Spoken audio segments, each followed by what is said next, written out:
चिखल ओहोळ यात्रेत कुस्तीचा जल्लोष, वैभव सैदाने यांचा दणदणीत विजय। चैत्र पौर्णिमेनिमित्ताने चिखल ओहोळ येथे भरलेल्या आई सहजा देवी यात्रेत यंदा भव्य कुस्ती स्पर्धेचे आयोजन करण्यात आले होते। या स्पर्धेत परिसरातील विविध गावातील नामांकित पैलवानांनी सहभाग घेतल्याने मैदानात उत्साहाचे वातावरण निर्माण झाले होते। कुस्ती हा मानवी संस्कृतीतील प्राचीन आणि परंपरागत खेळ असून गावखेड्यातील यात्रांमध्ये कुस्तीचे विशेष महत्त्व असते। त्याच परंपरेनुसार चिखल ओहोळ येथील यात्रेतही कुस्ती स्पर्धा रंगली। या स्पर्धेसाठी एकूण 51,000 रुपयांची बक्षीस रक्कम जाहीर करण्यात आली होती। मालेगाव, पारोळा, झोडगे, धुळे, मोहाडी आदी भागांतून पैलवानांनी सहभाग नोंदवला। अंतिम कुस्तीत चिखल ओहोळ गावातील पैलवान वैभव सैदाने यांनी झोडगे येथील पैलवानावर मात करत शानदार विजय मिळवला। विजेत्याला 11,000 रुपये रोख रक्कम व मानाचे भांडे देऊन सन्मानित करण्यात आले।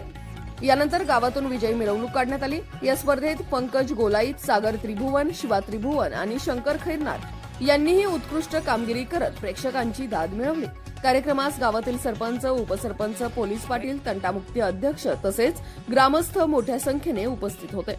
S9 TV न्यूज साठी गणेश शिंदे, मालेगाव। आपल्या चॅनलला नक्की सबस्क्राइब करा, बेल आयकॉन दाबायला विसरू नका।